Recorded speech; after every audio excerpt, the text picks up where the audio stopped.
नमस्ते बच्चों, स्वागत है आपका हमारे चैनल आसान भाषा में। तो आज हम पढ़ेंगे wind energy advantages and disadvantages. तो विंड एनर्जी के मतलब फायदे और नुकसान क्या है वो सब हम पढ़ेंगे इसमें।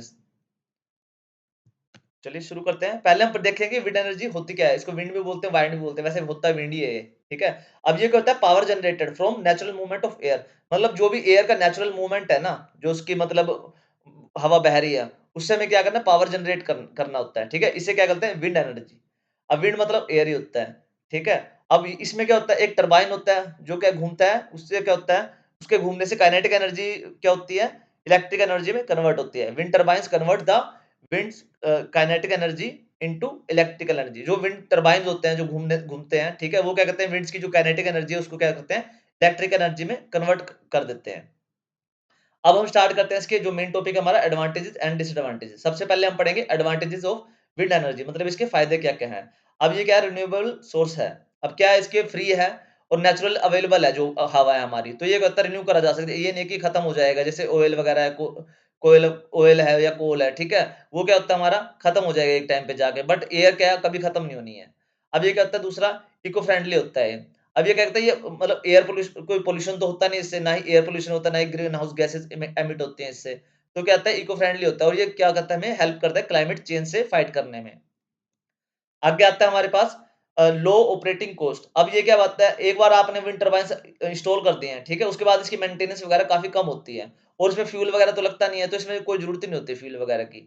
अब क्या करते हैं, पानी को भी सेव करता है। अब जैसे थर्मल प्लांट जो होते हैं ना, थर्मल पावर प्लांट होते हैं, उनमें क्या होता है कि हमें पानी चाहिए होता है। अब विंड एनर्जी जो power doesn't use water for cooling. अब विंड एनर्जी जो पावर है इसमें मतलब पानी की जरूरत नहीं होती कूलिंग करने के लिए उसको। अब आते हैं हमारे अगले अगे अगे एडवांटेज आते हैं हमारे, क्या है, लैंड फ्रेंडली। अब ये क्या है, विंड टरबाइन जो फार्म्स है वो कहीं पे भी बनाया जा सकता है, एग्रीकल्चर लैंड में भी बनाया जा सकते हैं। जैसे कहीं पे भी आपका खेत है, वहां पे हवा बहती है, तो वहां पे भी आराम से बनाया जा सकता है। ये नहीं है कि शहर के बीच में या किसी पर्टिकुलर लोकेशन पे ही बनेगा ये। अब फार्मर्स क्या है, अपनी जो जो उसकी खेती वगैरह है वो कंटिन्यू कर सकते हैं। फार्म जो टरबाइन लगे हुए हैं उनसे उनको कोई ज्यादा फर्क नहीं पड़ता है। जैसे मान लो आपने कोई थर्मल प्लांट वगैरह बनाया, तो वहाँ पे खेती वगैरह के चांसेस ना कम हो जाते हैं, क्योंकि एक तो पॉल्यूशन ज़्यादा हो जाता है, तो वहाँ पे जो सोइल होती है वो भी इनफर्टाइल वगैरह हो जाती है, ठीक है? क्योंकि पोल्यूटेंट्स वगैरह निकलते हैं वहाँ से, तो इसमें इतनी कोई ज़्यादा दिक्कत आती नहीं है फार्मिंग वगैरह में, तो ये लैंड फ्रेंडली है। उसके बाद होता है जॉब क्रिएशन। अब ऑब्वियस सी बात है यार, जब ये इंश्योरेंस वगैरह मेंटेनेंस वगैरह होगी वहाँ पे, तो जॉब क्रिएशन तो होएगी वहाँ पे इससे। अब पढ़ते हैं हम इसके डिसएडवांटेज कौन-कौन से हैं विंड एनर्जी के, मतलब इसके कौन-कौन सी इससे दिक्कतें आती हैं हमें। अब ये क्या है, दिक्कतें आती हैं मतलब इसके नुकसान क्या-क्या हैं, कह सकते हैं, ठीक? अब या कह लो कि शॉर्टकम्स कौन-कौन से हैं। अब वेदर डिपेंडेंट होती है, मान लो कहीं पे हवा बहती ही नहीं है भाई, तो वहाँ तो फिर ये विंड एनर्जी बनाना मुश्किल हो जाएगा ना, ठीक है? इसकी विंड एनर्जी नहीं, इलेक्ट्रिकल एनर्जी बनाना मुश्किल हो जाएगा। अभी इस inconsistent supply can effect electricity generation, और वही जो मैंने बताया, अगर आपकी जो कंसिस्टेंट नहीं है, मान लो एयर की सप्लाई, मान लो किसी दिन आ रही है, किसी दिन नहीं आ रही है, तो आपकी इलेक्ट्रिसिटी है ना, जो जनरेशन है, वो उसकी कंसिस्टेंसी अफेक्ट होती है उससे। अब क्या होता है, हाई इनिशियल कॉस्ट है। अब मान लो आपने टरबाइन्स एक बार इंस्टॉल करने हैं, तो उसके लिए बहुत ज़्यादा एक्सपेंस आता है, क्योंकि बहुत बड़े-बड़े टरबाइन लगाने पड़ते हैं इसमें, ठीक है? और जो इन्वेस्टमेंट आपने करी है, मान लो जिसने भी करी है इन्वेस्टमेंट, उसको रिकवर करने में बहुत ज़्यादा टाइम लगता है, क्योंकि खर्चा ये पहली बारी में इतना हो जाता है कि आपको बाद में रिकवर करने में काफ़ी टाइम लगता है। आगे तीसरे डिसएडवांटेज क्या है इसकी, नॉइस एंड विजुअल इम्पैक्ट। अब ये क्या है, जो विंड टरबाइन्स होते हैं ना, वो बहुत ज्यादा शोर करते हैं घूमते हुए, क्योंकि हवा टकराती है तो काफी शोर तो हो ही गई। अब उसको कुछ लोगों के लिए क्या है, वो अनअट्रैक्टिव हो जाता है, मतलब देखने में अच्छे नहीं लगते हैं उनको वो। अब ये तो कोई खैर रीजन नहीं हुआ, बट है ऐसा भाई, दुनिया है, क्या कर सकते हैं। अब इम्पैक्ट ऑन वाइल्ड लाइफ। अब क्या करते हैं, जो हमारे पक्षी हैं, ठीक है, और जो चमगादड़ वगैरह हैं, उससे क्या होता है, जो ब्लेड्स घूमते हैं उससे वो हार्म हो जाते हैं, मतलब उसके लगते वो कट जाते हैं भाई, तो उनको बड़ा हार्म करती है, इफेक्ट करती है। अब क्या कहते हैं, हाँ, बट जो इसकी केयरफुल प्लानिंग करी जाए तो इसको, इस इफेक्ट को रिड्यूस करा जा सकता है।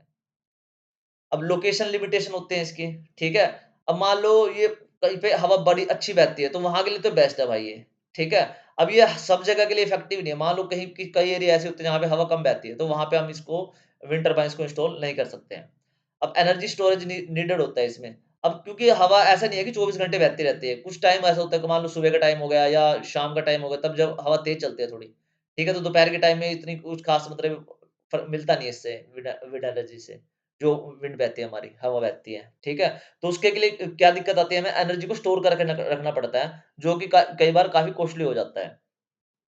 अब ये समरी टेबल बनाया हुआ है इसमें ताकि आपको मतलब एक ओवरव्यू रहे कि याद रखने में आसानी रहे, ठीक है? कि एडवांटेज क्या है, डिसएडवांटेज क्या है? जो हमने पढ़ा है वो सब टेबल में यहाँ पे बना दिया है। एडवांटेज जो हमने बताया रिन्यूएबल क्लीन एनर्जी होती है, पॉल्यूशन नहीं करती, लो रनिंग कॉस्ट है, यूज़ लेस वाटर है, ठीक है?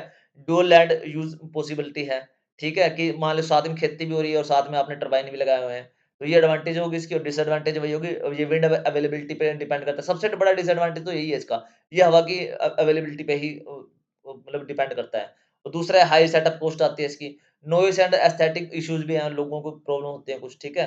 Can affect birds and pets, ठीक है? ये पक्षियों और जानवरों जो चमगादड़ हैं उनको अफेक्ट करते हैं। Need space and specific location, कुछ स्पेसिफिक लोकेशन चाहिए होती है इनको कभी-कभी क्योंकि एयर की दिक्कत रहती है हमें, भई बहेगी वहाँ पे नहीं बहेगी।